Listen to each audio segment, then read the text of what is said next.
Hola, muy buenas tardes. Estamos acá reunidos con el compañero Gastón en lo que podríamos llamar, tal vez un poco apresurado, pero no, el especial de Halloween de Matías 1. Vamos a decir especial de Halloween porque todo el contenido que vamos a hablar, todas las reseñas y todo lo que vamos a decir tiene que ver con el horror, el miedo y todo lo que sería Halloween. Ahora, no somos cipayos de decir que nosotros salimos de acá y vamos a pedir dulces o caramelos. No festejamos eso, ¿no? Por supuesto que no, pero lo festejamos de otra manera, que es viendo películas, series, leyendo mangas, todo lo que tiene que ver con el terror. Así que nada. Y bueno, como dijo Distopian, un poco anticipado, porque bueno, para algunos que no salimos a pedir golosinas, poder llegar, y esto sería como terrorífico, un guaymallén de fruta, pero sí nos gusta hacer cosplay sexy, ¿no? Dejarle Queen y esas cosas. Cada Gastón más que nada. No tengo el pelo tan largo, uso peluca para eso. Así que nada, vamos a arrancar comentando que todos los años que estuvimos haciendo el podcast, estuvimos teniendo especiales de Halloween, algunos más cercanos a la fecha, que sería el 30, a la noche de brujas, digamos, ¿no? Ahora lo vamos a hacer un poco más anticipado para ir teniendo una organización un poco mejor en ese sentido. Y en los anteriores especiales de Halloween o episodios normales también, habíamos ya hablado de muchas series muy conocidas que más o menos se manejaban en el ámbito de el terror, no tanto el terror, pero el horror y un poco más que tiene que ver con los espíritus, por así decirlo, ¿no? De los que, bueno, si ya hemos hablado en capítulos anteriores, hoy no nos tocaría hablar tanto ni profundizar en eso, pero lo comentamos para que sepan que ya hemos trabajado, ya hemos comentado al respecto de estas series y que en algunos casos de los que hablemos hoy vamos a hacer ciertas comparaciones con estas obras anteriores de las que ya hemos hablado. Por un lado, ya hemos hablado de Dorohedoro, Pumpkin Night, hemos hablado de Mob Psycho 100, que también, bueno, tiene que ver con los espiritismos y todo eso. Hemos hablado de la antología de animaciones cortas de Yami Shibai. Y bueno, ya está disponible en el canal la reseña de Miruko-chan, que ya hemos comentado por arriba, más que nada el manga. Pero bueno, eso por un lado. Así que todo lo que hablaremos de ahora en adelante, digamos, son cosas que estuvimos viendo estos días, cosas que nos parecieron pertinentes, comentarlas, hablar un poquito y hacer alguna que otra reseña y qué sé yo por el estilo. Lo primero que vamos a hablar, a mí me lo recomendaron un amigo de la comunidad de Twitter, vamos a decir, que nos estuvo recomendando ahí en la comunidad @Matiadas en Twitter, unos cortos de terror, live action, que se llama Goedam. Es medio difícil de explicar bien cómo se escribe, pero va a estar la descripción del video, van a estar todos los nombres y todas las cosas que vamos a hablar en este episodio. Además, convengamos que es un contenido que se encuentra disponible en Netflix y por cierta serie de supervivencia, todo el contenido que es coreano está en tendencia en la plataforma, así que se va a encontrar muy fácil. Claro, esto se trata de una miniserie de 8 cortos, live action, que es una antología, es como las típicas antologías de terror, que están basadas en leyendas urbanas y leyendas más que nada orientales de lo que sería el terror. En este caso tenemos 8 cortos bastante variados, en los que por un lado entran, como por decirlo de algún modo, influencias más que nada del folclore, y también por otro lado tenemos otra mirada hacia el terror más contemporáneo, que sería utilizando las redes sociales o cuestiones más tecnológicas del internet, qué sé yo. Como que en estos 8 cortos hay bastante juego con lo que te van a mostrar. Tenés cosas tecnológicas, o sea, terror hecho a través de la tecnología, pero también tenés el terror clásico de lo que sería fantasmas folclóricos o alguna de esas leyendas medias urbanas de escuelas, por así decir. Sí, es bastante variado. Hay como un recorrido en esta mezcla, ¿no? Porque, a ver, no es que sea, vamos a separar los tantos. No es que sea un episodio sea folclórico, otro sea leyenda urbana, otro puramente tecnológico. No, porque generalmente muchas de estas leyendas que encontramos en la antología, por suerte o por desgracia, no sé, como quien quiera verlo, según la perspectiva, según cuánto quiera sorprenderse uno al mirar, le van a resultar conocidas porque también son leyendas que se encuentran en Japón. Entonces, para el consumidor de manga anime, bueno, le va a resultar conocido esta mezcla entre lo que podemos llamar un creepypasta, leyenda urbana, con un elemento folclórico, ¿no? Con criaturas que ya tienen nombre propio y que tienen un modus operandi, no es un fantasma común y corriente que puede ser cualquier persona y que, bueno, no sé, se limita a ser etéreo y asustarte. No, tiene una forma de atacar, tiene una presencia, un sector predominado en el que aparece, y hay elementos que son propios de la cultura tradicional coreana, como por ejemplo es el uso del talismán. El talismán es algo, bueno, propio de los sacerdotes, sacerdotisas, de diferentes religiones, de exorcistas, y que, bueno, tiene toda una tradición. Sin embargo, se está usando, ¿no?, como amuleto de buena suerte o para alejar el mal en un departamento moderno. Departamento en el que, en ese corto, se remite a un hecho que sucede aparentemente en otro de los cortos en ese mismo edificio.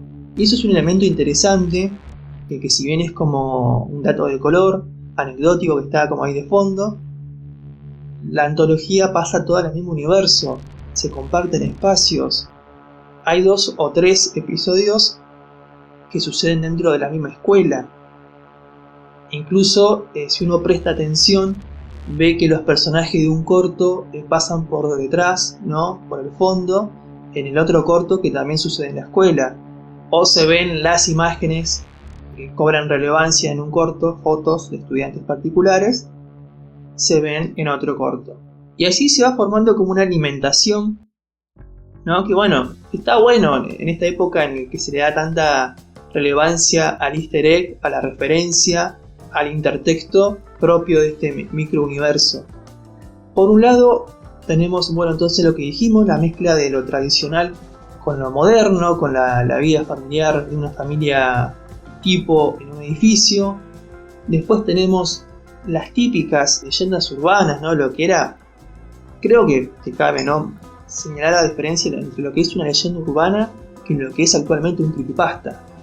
Creepypasta utiliza más, digamos, elementos popularizados de la cultura. Puede ser personaje de un videojuego, personaje que sale de repente en las redes por un meme. Entonces, bueno, es un fenómeno más de internet. Y la leyenda urbana, bueno, si bien también las encontramos en internet, la leyenda urbana, bueno, pasaba del boca a boca. Era como en un contexto muy específico. Así es como se crearon, digamos, ciertos seres, ¿no?, como el Bloody Mary o el fantasma que aparece en el episodio llamado Destino, ¿no? Ese fantasma, ese ente que de repente sube un vehículo, un transporte como un taxi, un remis, y dice, bueno, llévame para tal lado. Y siempre hay un problema con el lugar, o trae malas vibras, o no se encuentra disponible los mapas.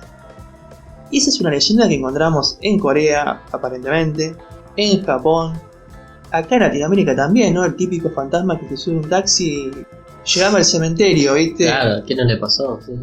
No, la historia es conocida, Sí, ahí es que nos sí. pase a nosotros. Yo no conduzco taxis, por Claro. suerte.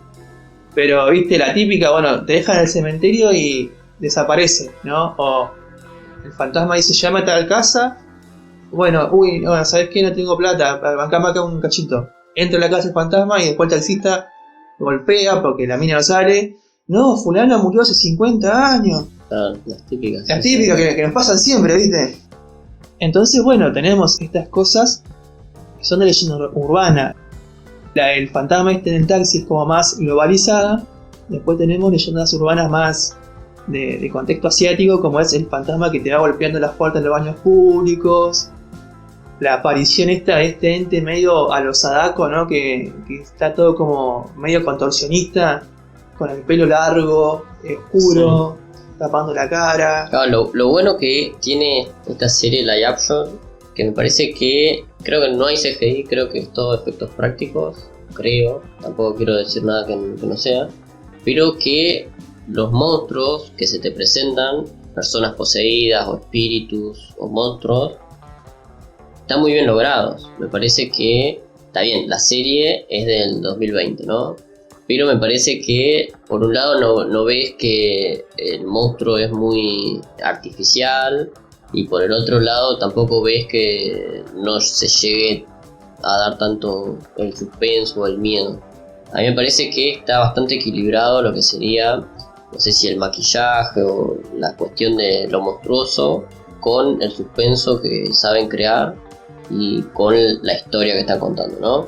Parece que lo que más le rescato a estos cortos sería la forma en que te van generando suspenso, más que nada ponerle, digamos, parece que estabas comentando vos de escuela y la piba esta que aparece caminando por la escalera, medio invertida, qué sé yo. Es como que te va generando un cierto suspenso, un cierto clímax en el que, nada, te perturba más que dar miedo. Esto me parece que va por el lado de más generar el clímax de suspenso, un clímax más perturbador, más que te deja inquieto, intranquilo, digamos, y me parece que lo hace de una manera muy bien y bastante interesante. Eso es lo que más o menos yo le rescato a los cortos.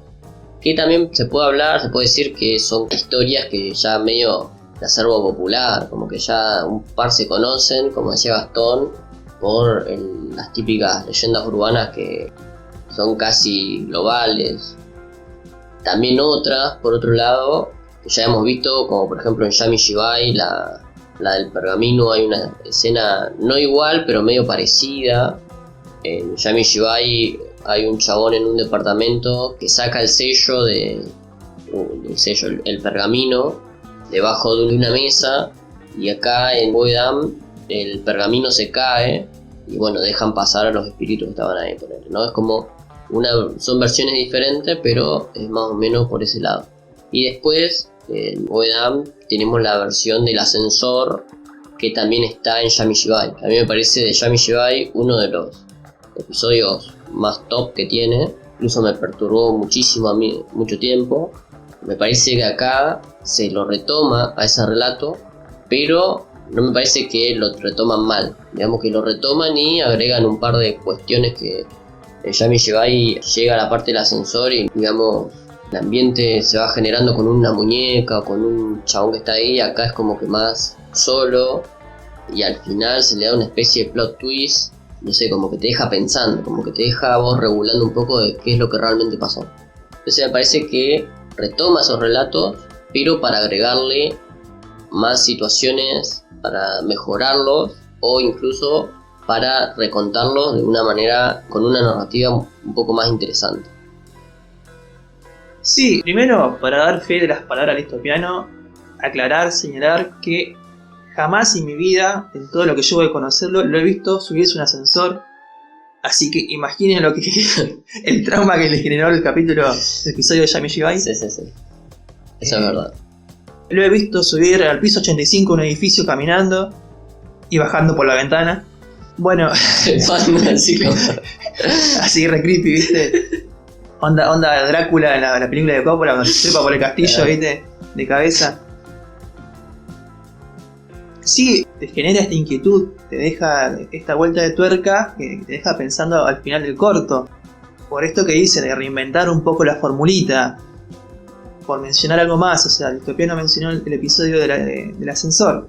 En el episodio en el que nos encontramos con este ente que visita el baño público de la escuela, que va golpeando en los cubículos la puerta, no es la leyenda adaptada de manera literal o completamente, ¿no? Que bueno, sí, es una chica que murió hace mucho y de repente murió justo ahí te viene a golpear la puerta a vos, que por elegir fuiste ese baño maldito sin darte cuenta. No, acá se establece un vínculo entre la chica fantasma que murió y la que está dentro del baño. Y es un vínculo medio tenso que se da a entender mediante ciertos enfoques de elementos, se da a entender mediante una flor, mediante una foto, qué clase de relación habría entre estas chicas y qué pudo haber pasado quizás entre ellas como para que la fallecida vuelva en forma de fantasma y ataque a través del baño. Lo mismo con la tecnología que menciona Distopiano. Hay todo un juego de retroalimentación con fenómenos del mundo real, ¿no? Con estos de repente streamers que estarían fingiendo fenómenos sobrenaturales durante sus grabaciones, aprovechar los glitches o las fallas de las tecnologías que de repente nos hacen olvidarnos de que la tecnología puede fallar, puede tener errores y atribuimos a que el mal ha evolucionado y está invadiendo nuestros elementos, nuestros dispositivos móviles, por ejemplo. Bueno, todo esto que son como referencias quizás o un intertexto que nos lleva a pensar en episodios que, bueno, todos habremos conocido a algún desgraciado aprovechado youtuber que ha recurrido a estas prácticas para ganar followers. Por eso nosotros no ponemos la cara, somos más honestos, pongámosle. Bueno, y al final de toda esta adaptación de el ladri streamer hay también una vuelta de tuerca que suele estar orientada en como ya mencionamos, el ascensor. Hay como que no solamente la idea de que es un universo compartido, sino que los finales suelen estar vinculados con cierta idea de un fenómeno que parece repetirse en cada uno de los cortos. Entonces, bueno, me parece que está muy bien hilado. Respeta muy bien el tema de lo que es el formato. Genera un clima, como dijo Distopiano, lo construye durante gran parte del corto para después poner todo el presupuesto en lo que es el monstruo, el efecto, el plot twist, la apariencia siniestra y generar el impacto del terror. Así que nuevamente agradecer al suscriptor, al seguidor de Twitter que nos hizo la recomendación por la red que maneja Distopiano en Twitter. Así es, y que vamos a poner ahí en la descripción también el @ del compañero para que se dé por aludido, digamos, para que sepa que fue él de esta manera. Pero bueno, vamos a decir que fue unos buenos cortos de terror y ahora vamos a seguir con otras cuestiones de especiales, terror y todo eso. Bueno, y este especial es traído a todos por papel higiénico descartablitos para cagarte bien en la panza. Para limpiarte el orto cuando te cagás de miedo.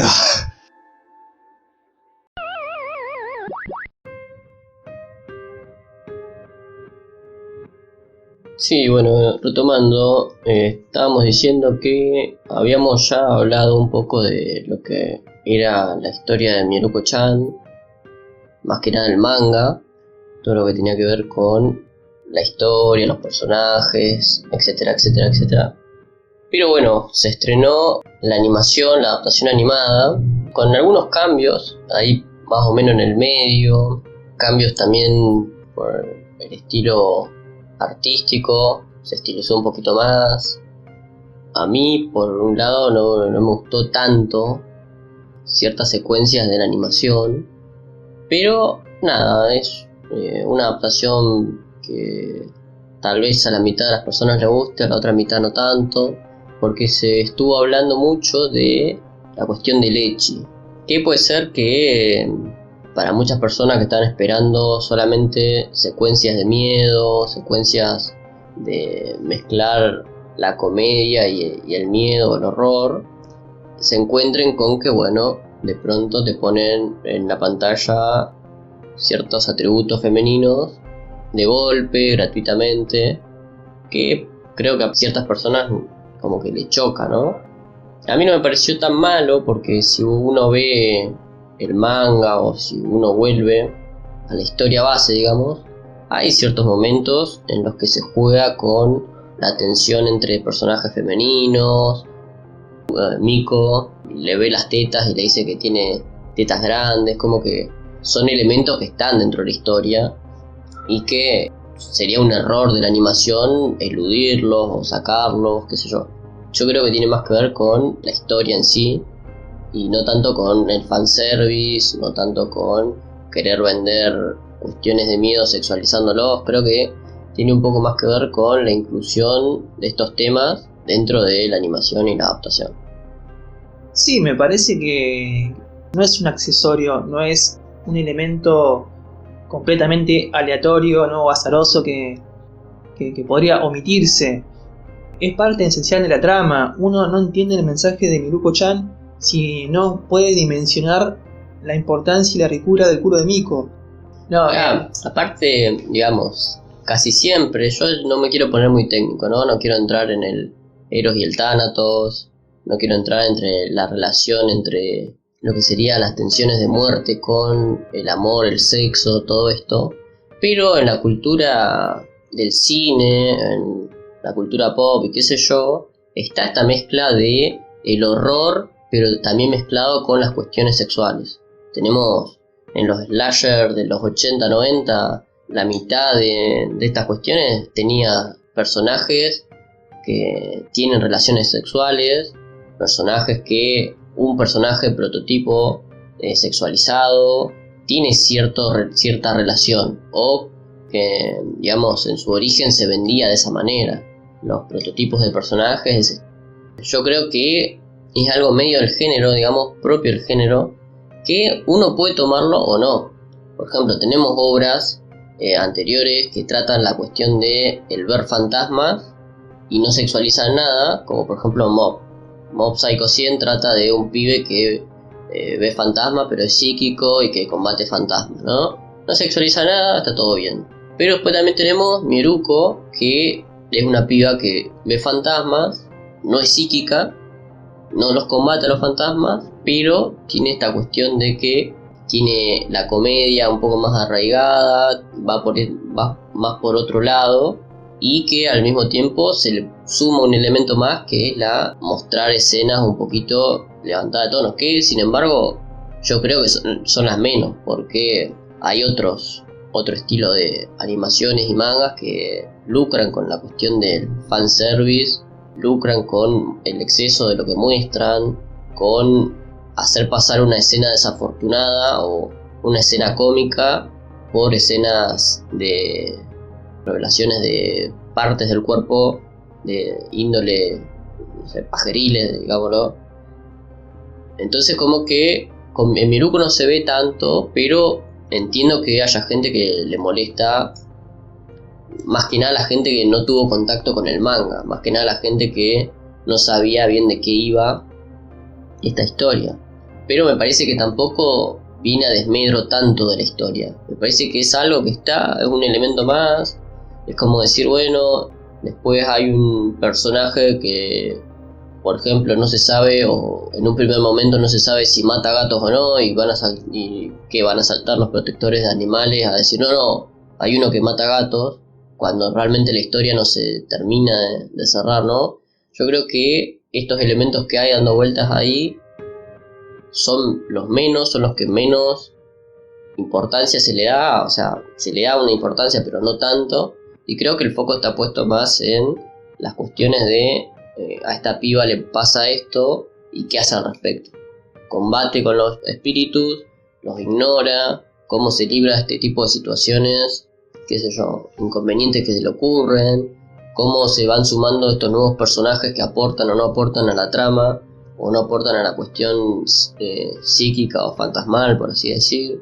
Yo creo que va más por ese otro lado que funar una adaptación o un manga o una historia porque te muestren, no sé, las partes de los personajes más o menos principales, digo.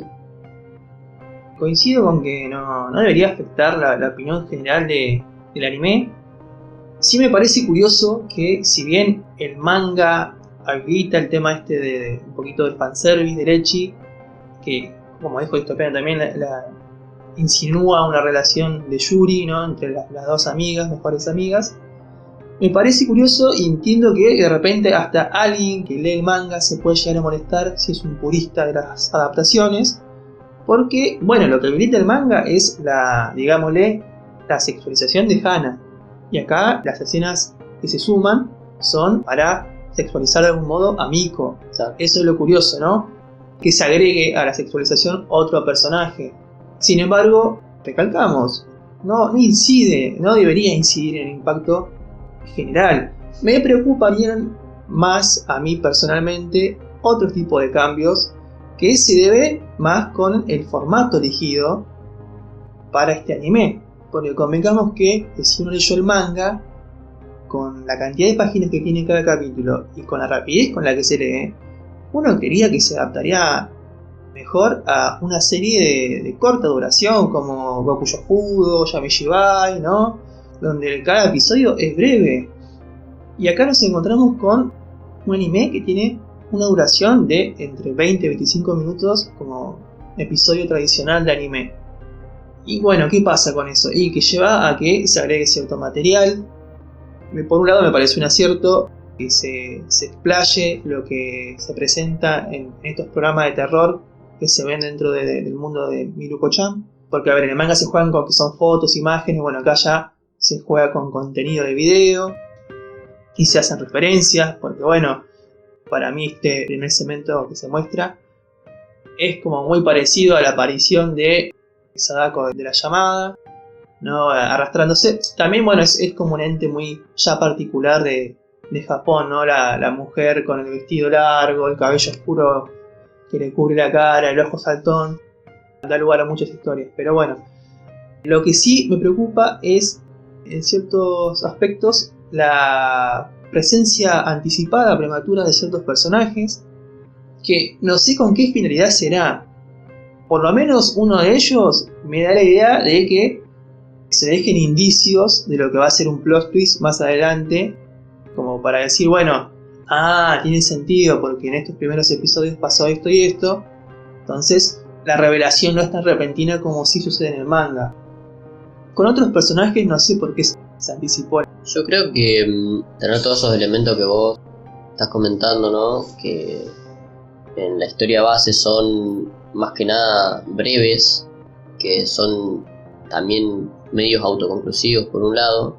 Yo creo que acá eligieron una especie de formato más, o sea, reescribieron un poco lo que serían las historias para tener una continuidad mucho más integral con todos los elementos. Entonces por un lado te aparece Julia al principio, cosa que es un personaje que tal vez en la historia del manga te aparecía mucho después. Te aparecen ciertas situaciones en la escuela que están, uno diría, adelantadas, o mismo unos primeros momentos en los que tal vez son más originales de la animación, que tenga que ver 100% con lo que sería el manga, digamos, ¿no? Que serían momentos agregados que tiendan a desarrollar más lo que sería los momentos de transición, digamos, que ella está en la escuela o que ella hace cierto recorrido a la casa, ponerlo, ¿no?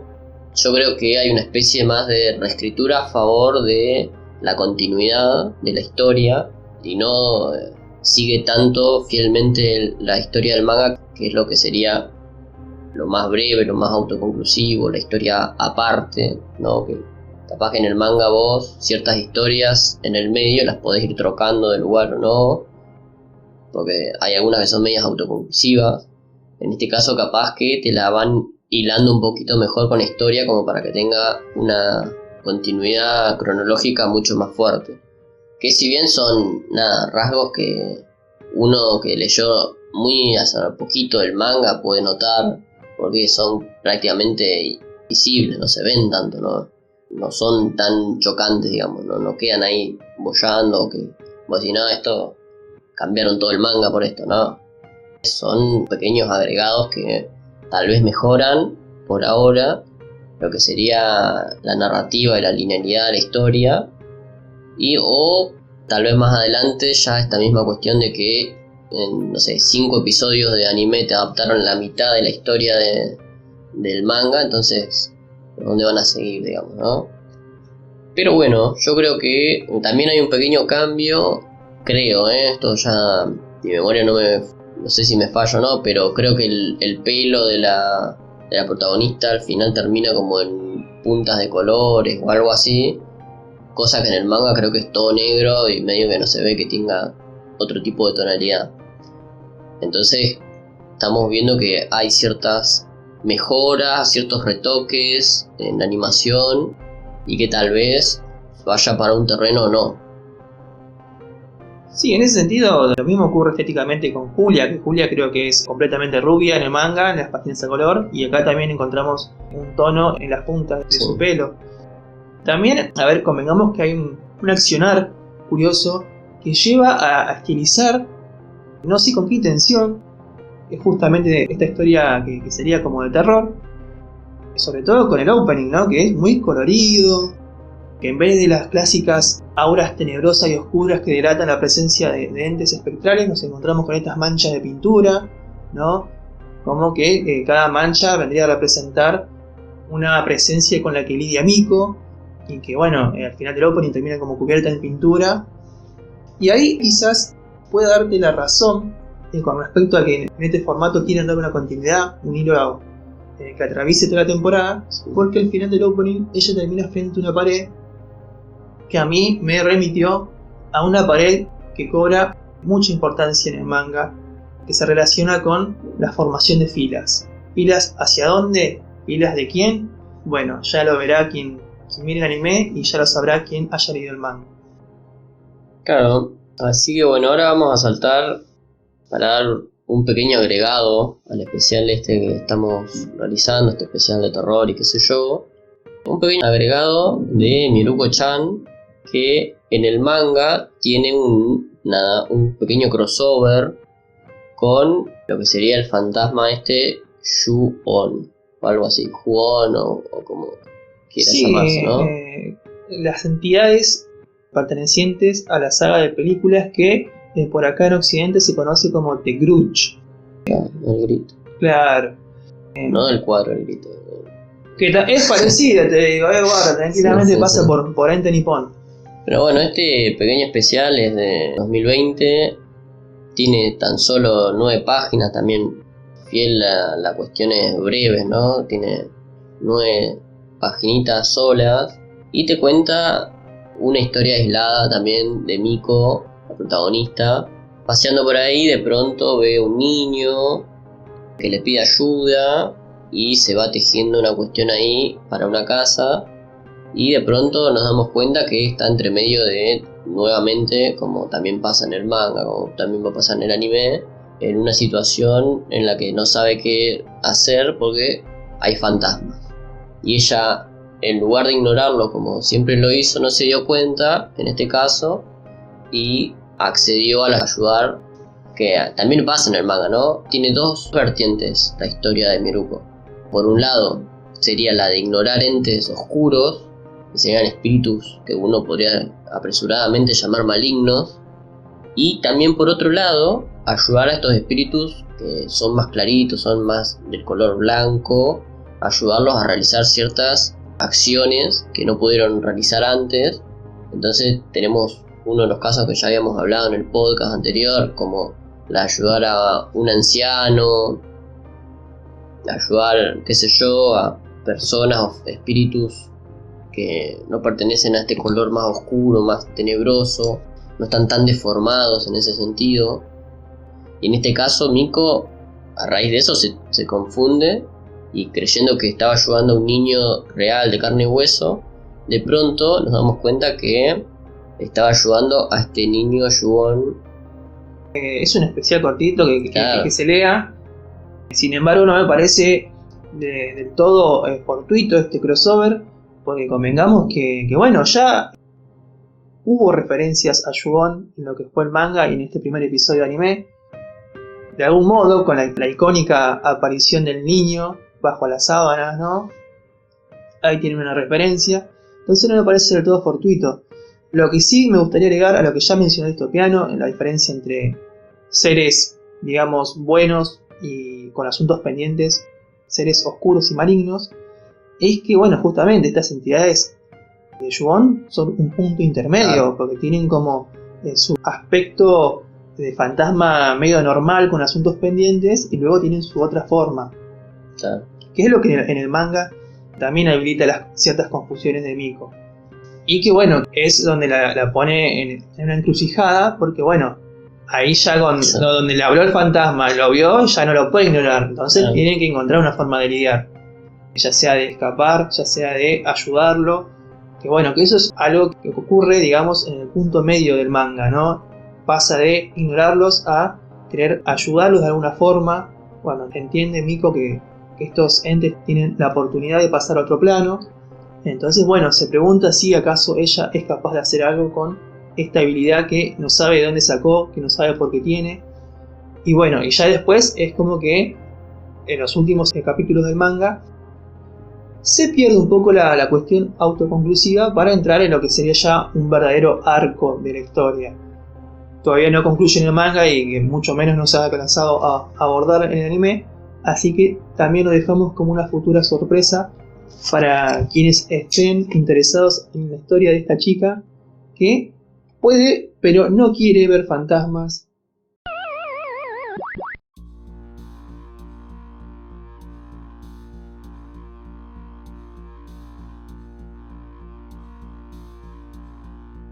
Ahora vamos a pasar a un viejo conocido de este podcast, a un mangaka también que está muy relacionado con el horror, el terror, con las leyendas urbanas, y que también está relacionado con las leyendas urbanas sumándole aparatos tecnológicos, sumándole vida escolar.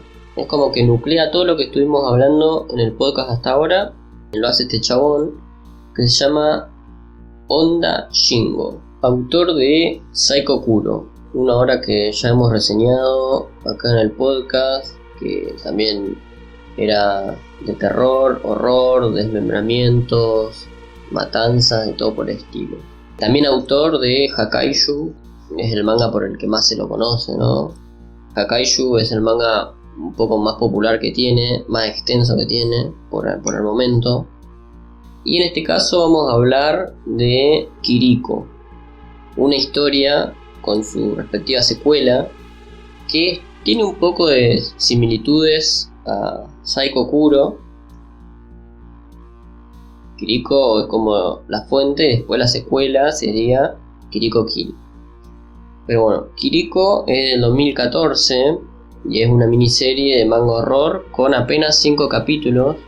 En solo 5 capítulos, no tantas páginas, tiene páginas un poco, no vamos a decir que no, pero tiene una lectura muy veloz.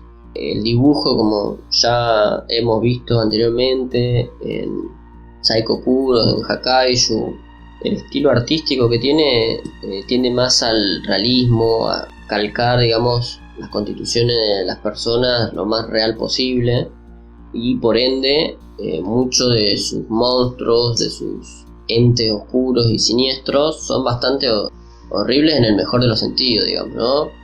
Horribles para bien, digamos, ¿no? Horrible para generar ese gusto perturbador, siniestro que logra generar, digamos, ¿no? En esta historia también nos encontramos con, bueno, abundantes matanzas, por otro lado, personajes también del estilo estereotipado tal vez, y tenemos también al mismo tiempo, al final de estas dos series, plot twist. Un plot twist que es, por un lado, en esta primera parte te da vuelta a todo lo que sería la historia y para darle un nuevo significado, ¿no? Un plot twist que te resignifica toda la obra, digamos, ¿no? Un plot twist que tranquilamente, bueno, quizás decir esto sea así demasiado, pero tranquilamente puede recordar al final de la primera película de Freddy, ¿no? Pesadilla en Elm Street. De algún modo, ¿no? Claro. Con lo que todo eso conlleva por ese final. Es así. Así que nada, vamos a comentar con la menor de cantidad posible de spoiler, con los menores spoilers que se pueda, de qué se trata la historia, por qué la estamos recomendando y ese tipo de cosas, ¿no? Y empieza con una reunión de unos amigos que no se ven hace mucho tiempo, de la secundaria, y mandan una carta a 5, un par de amigos ahí que están boyando, dando vueltas. Y los amigos dicen, bueno, sí, la verdad que me parece una muy buena idea reunirnos en esta escuela que fue nuestra escuela cuando éramos pibes y ahora vamos todos y nos reunimos. Pero de pronto, a medida que se van juntando los pibes, empiezan un poco medio a hablar sobre ciertas situaciones del pasado, ciertos trapitos al sol se sacan, momentos ahí medios curiosos que pasan, y uno de los compañeros resulta que va al baño, va por ahí, qué sé yo, pumba, la primera muerte. Y entonces están todos así como, ¿qué pasó acá? Mataron a uno, ¿quién fue el que lo mató? De pronto sale a colación una cuestión de mito urbano que habían hablado por ahí. Después uno de los compañeros rememora o trae a colación una de sus compañeras de la secundaria se había suicidado por X cosa, ¿no? Entonces el pibe dice, bueno, pero a ver cómo pasó, qué fue lo que pasó. Empiezan a ir reconstruyendo todo la historia de esa compañera con relación a cada uno de los personajes que está ahí invitado, ¿no? Y más o menos hasta acá voy a comentar porque ya sería muchísimo seguir comentando cosas, pero quiero decir que, bueno, se trata de un género en el que no muchos van a sobrevivir. Se van a ver matanzas de todos los tipos posibles, mientras más sangrienta mejor. Se ve realmente los pedazos de las personas muertas. Es muy... Sí, es una violencia muy gráfica, claro, muy explícita, típica de un film slasher, ¿no? Donde hay desmembramientos, donde se exponen las vísceras, donde hay perforaciones completamente grotescas. Así que para hacer solamente 5 capítulos, da lo que uno busca, ¿no? En lo que es un manga de terror. Bueno, si es que le gusta el terror gráfico, ¿no? El body horror, ¿no? Con las mutilaciones.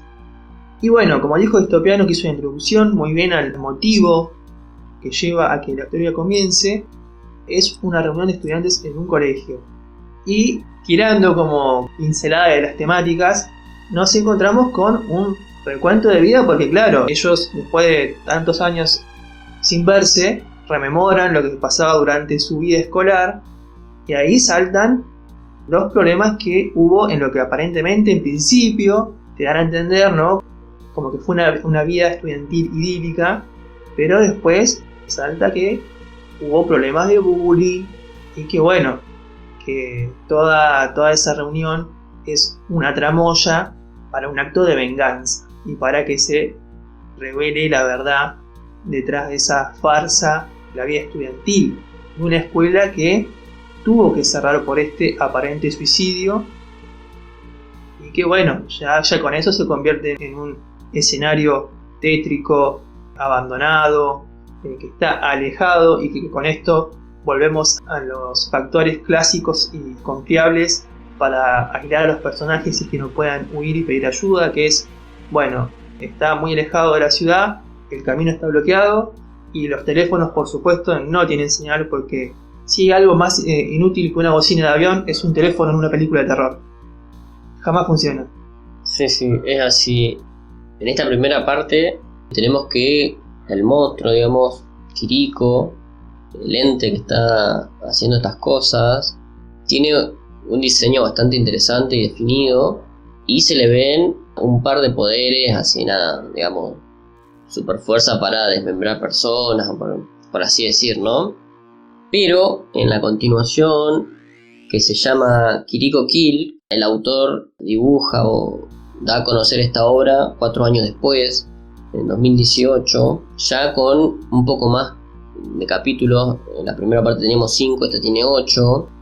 Y por un lado tenés personajes totalmente nuevos que nada tenían que ver con estos personajes anteriores, sino que la historia transcurre en un edificio, una empresa, que aparentemente la empresa era una cosa que se veía al público, pero a medida que va avanzando la historia nos damos cuenta de otra cosa, ¿no? Y por un lado, en este caso sigue la historia de una chica, cadete, digamos, ingresa nueva a esta empresa y se va llevando situaciones así por delante, como que no quiere la cosa, se da cuenta que uno de sus patrones, o sea, de sus jefes, es medio abusivo, otro lo manosea, o sea, manosea a la piba, a la protagonista, cuando tiene la posibilidad. Otros son así medios que hacen cosas no del todo moralmente correctas. Entonces como que ya se va generando cierto aire o cierta situación de que la mina, la protagonista, no está del todo de acuerdo en esa situación. En este caso aparece un coprotagonista o una persona que va a ir llevando la trama con más datos, con más sabiduría, con más cosas, que le va comentando situaciones al respecto. Y una de estas situaciones al respecto es que en Japón se está viendo por todos lados, digamos, en las noticias, en internet, todos lados, que viene apareciendo, digamos, en lugares así como empresas o lugares donde se reúne mucha gente, ciertas matanzas, ciertos asesinatos, homicidios, en las que los cuerpos aparecen de formas así muy distintas, diversas, pero muy grotescas. Muy como que no puede ser obra de una sola persona, de alguien así nomás, digamos, un asesino que se le ocurrió, sino que se estaba dudando de qué es lo que está pasando realmente ahí, o sea, quiénes son los asesinos, qué está pasando, quiénes los que están detrás de estas matanzas.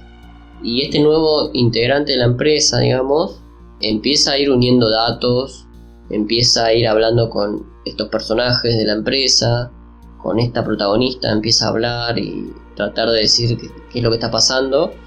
Y de pronto le dice que en las redes sociales o en internet hay una página en la que vos podés llamar o podés mandar tu mensaje diciendo que querés que alguien vaya a vengar algún hecho que te están haciendo a vos, por ejemplo, ¿no? Es como pedir en una página oscura de la Deep Web sicarios que vayan a asesinar a alguien. Algo similar a lo que era la premisa de... Bueno, la chica del infierno, me sé el nombre en español, ¿no? Hellgirl, que llegó con no sé cuánto, tú entrabas a la medianoche en una página, ponías el nombre de una persona. Sí, porque tiene estas secuencias, o sea, es como un mito urbano bastante popular y bastante moderno que hay de esta secuencia de la página que vas, pedís que alguien mate a alguien y se vota o van y te mandan a alguien para matar, qué sé yo, pero a lo mejor no es una página hecha por un humano, por una persona, sino son medios del estilo de páginas poseídas o algún ente por ahí, ¿no? Bueno, hay varias historias o varias mangas que tratan sobre este tema. Básicamente es retomar la consigna de los simuladores y convertirla en sobrenatural, ¿no? Es como te dicen, yo conozco un ente que resuelve problemas. Claro. Y te metes en la página y ahí está. Así que bueno, en realidad se van tejiendo estas tramas, ¿no? Porque viene este personaje y dice, bueno, puede ser que estemos encerrados en esto, puede ser que sean los asesinos que están asesinando a gente a lo largo y ancho de toda esta ciudad y qué sé yo, o puede ser esta página nueva y misteriosa que tal vez tenga algo que ver con esto. Y entre medio de la trama se van tejiendo más o menos esas teorías y se va viendo qué es lo que está pasando. Diferenciándose con la primera, digamos, en este caso tenemos que el ente que está matando personas, o sea, el mismo ente de la primera es el de la segunda. El mismo diseño, el mismo personaje, el mismo fantasma, por así decir, o maldición, no sé. Pero en este caso viene con nuevos poderes. En la primera solo se veía que agarraba a uno, lo mataba, o era grande y estaba en todo un corredor y cosas por el estilo. Y en este ya tiene otro tipo de poderes, como por ejemplo clonarse y hacerse chiquita como una hormiga, meterse en el café de alguien hecho chiquito, tener un par de poderes medios del estilo de estirar los miembros. Es como que en esta segunda parte tiene otro tipo de poderes, que encima de que tiene super fuerza y qué sé yo por el estilo, se le suman otro tipo de habilidades que bueno, le van dando cierta variedad a la hora de matar personas. y mostrar momentos sangrientos. Por ejemplo, en una se hace chiquita, se le mete en la boca a una mujer y le saca los ojos desde la parte de adentro, ¿no? Y o sea, cuando está dentro de la cara, saca los dedos ya grandes por la parte de los ojos. Entonces, digamos, estas secuencias ya son un poco más, mucho más explícitas.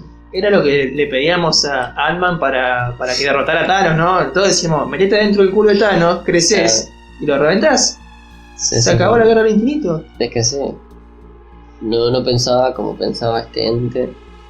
Al final descubre qué es lo que está pasando, por qué este ente invade esta empresa, qué es lo que realmente está pasando. Hay varias vinculaciones con los personajes del anterior, digamos.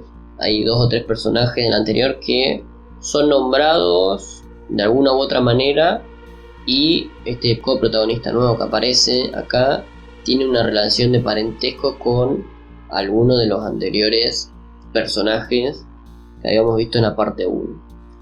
Así que nada, me parece una muy buena serie, muy interesante. Está buena la historia, o sea, las historias son cortitas, se leen muy rápido. No tienen un poco de texto, pero nada, la lees al toque, o por lo menos yo la leí muy velozmente.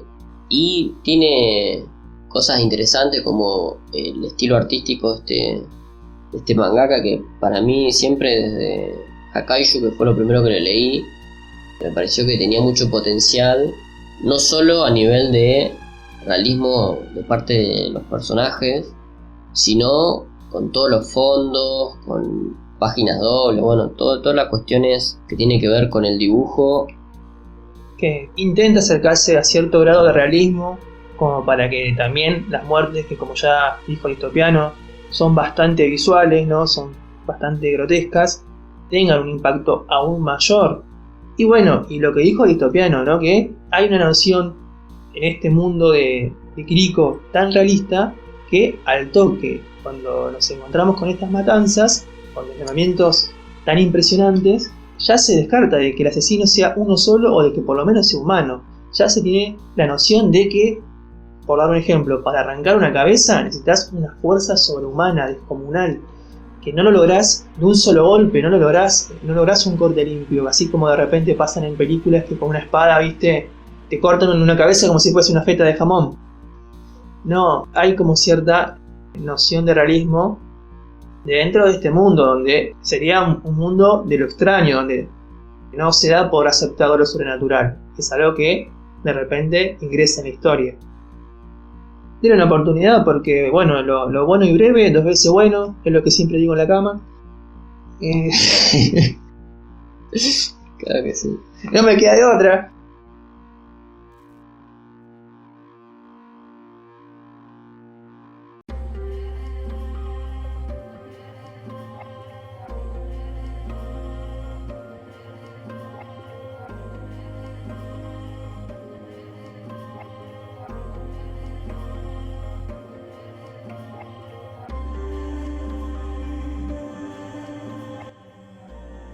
Bueno, y para ir cerrando este especial de Halloween anticipado, está bien, Halloween es una celebración pagana que viene de otro lado, pero acá nosotros hacemos el terror a mitad de octubre y que nadie me venga en los comentarios con truco y retruco y amargo porque se va a comer un bolón en el ojete.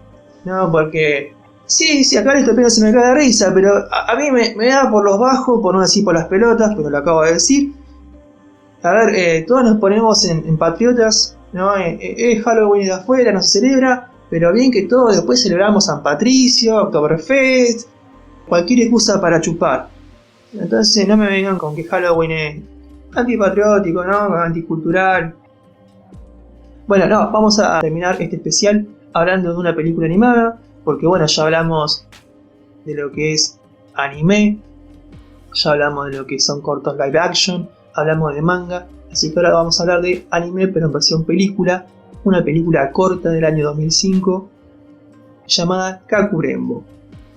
¿De qué va Kakurembo? Bueno, quizás hoy que hablamos de tanta leyenda urbana, tanta creepypasta, a más de uno quizás le suene la historia de este ritual que se puede hacer en las casas si alguno tiene ganas de mandarse una en la casa de uno, puede practicar lo que se llama el Hitori Kakurenbo, que es un juego de las escondidas, pero muy macabro. Y bueno, el Hitori Kakurenbo es con un peluche, ¿no? Uno supuestamente le da vida a un peluche y le entrega un cuchillo de cocina. ¿Por qué? Porque pintó.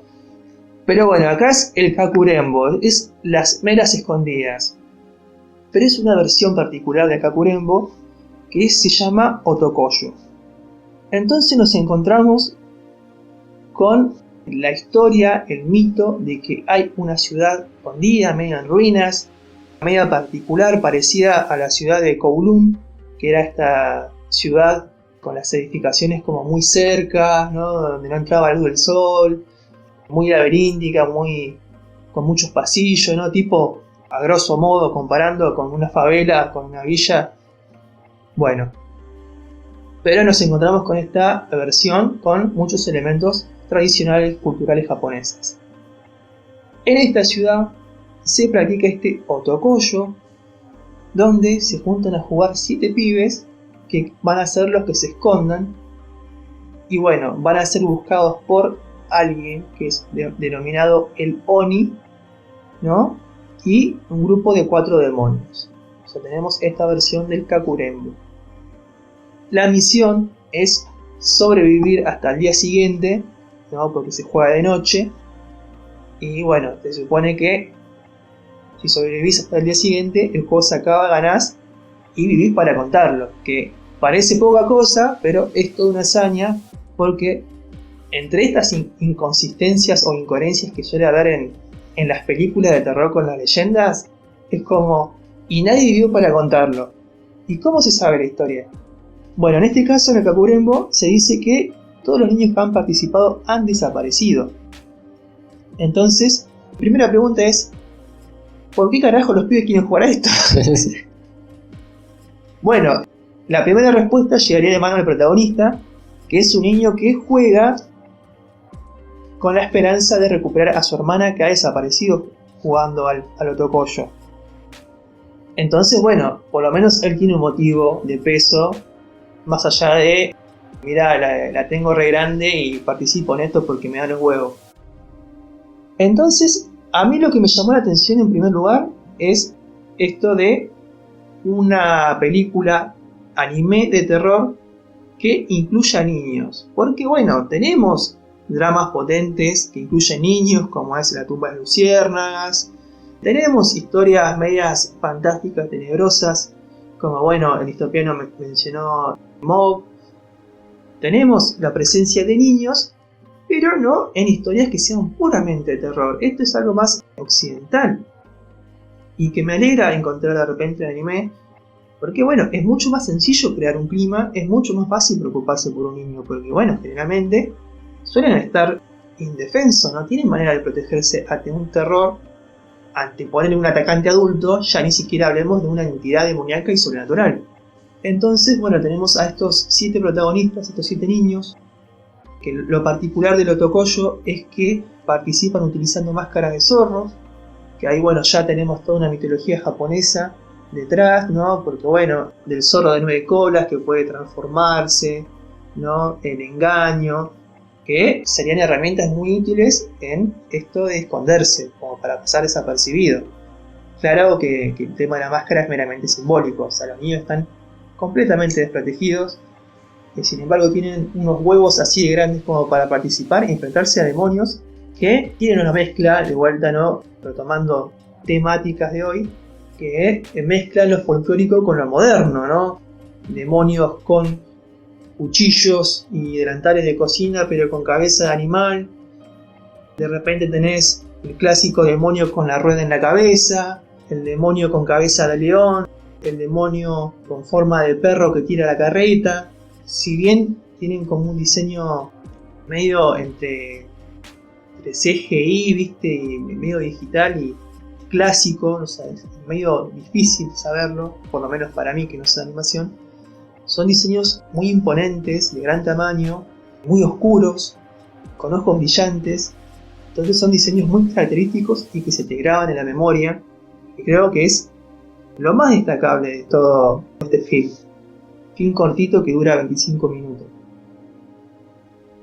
se destaca por este diseño de criaturas, por la ambientación, y nos encontramos con estos niños que no pueden hacer mucho y que al avanzar la historia nos damos cuenta por qué los niños desaparecen al jugar esto y ninguno ha salido con vida. Porque los demonios los persiguen y los suelen encontrar constantemente. Cuando son atrapados pasa algo con los niños que los deja encerrados en esta ciudad y es por eso que no se vuelve a saber de ellos. No mueren, pero ya que por sí tenga un tono pesimista, desesperanzador, que no tengan posibilidad de triunfar, hace que la peli tenga otro tono, se disfrute de cierta manera, porque bueno, escapa a este cliché del final feliz o de la aparente victoria de los protagonistas. Hay un motivo por la cual los niños son retenidos dentro de esta ciudad del macabro juego del escondite.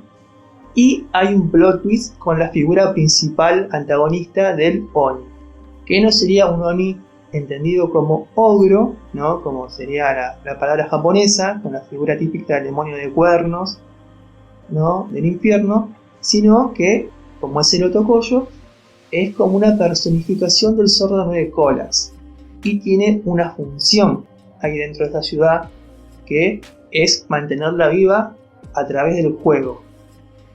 Pero bueno, hay un plot twist con lo que ocurre entre el antagonista y el protagonista. Y el por qué jugar ese juego es básicamente quedar condenado y estar metiéndose en una actividad de la que no hay escapatoria. Así que tiene buena animación, es breve, y como ya dijimos, lo que es bueno y breve, 2 veces bueno. Así que le recomendamos que vean Kakurembo. Y con esto vamos cerrando ya el especial de Halloween de este 2021. Así es, así que nada, están acá las recomendaciones, todas de terror, terroríficas, todas para ver en muy corto tiempo, o sea, nada de una serie de 200 capítulos, ¿no? Acá podés ver tranquilamente este octubre, empezando de ahora hasta finales de octubre tenés para ver, para leer, para de todo. Y nada, muchas gracias por estar del otro lado, oyendo, escuchando, haciendo compañía. Cualquier cosa, recomendaciones de Halloween, recomendaciones en general, las dejan ahí en los comentarios. También pueden dejar su like, compartir, todas esas cosas. Eso si están en YouTube, ¿no? Obviamente. Pero también pueden estar en Spotify o iVoox, que en iVoox también se pueden comentar cosas, qué sé yo, pero nos llega con un poco más de retraso un poquito porque bueno, no estamos continuamente conectados y es una plataforma que recién hace poco está teniendo una versión beta con un sistema un poco más interesante que el normal que tiene, pero es todavía una plataforma muy pobre en el sentido de avisar, de alertas, de todo eso, así que pueden tranquilamente escucharnos ahí, pero también estamos en YouTube. Aclarar, ¿no?, que el retraso con iVoox es un retraso de la plataforma, no nuestro. Quizás no tan ligeros retrasos, pero bueno, nacimos así, chicos, ¿no? Claro. No hay vuelta que darle. Así que nada, también pueden venir a charlar a @Matias en Twitter, como siempre, de donde también sacamos comentarios, sacamos recomendaciones y todas esas cosas, ¿no? Así que nada, muchas gracias por todo, nos vemos en el próximo episodio especial o lo que haya. Chau, chau.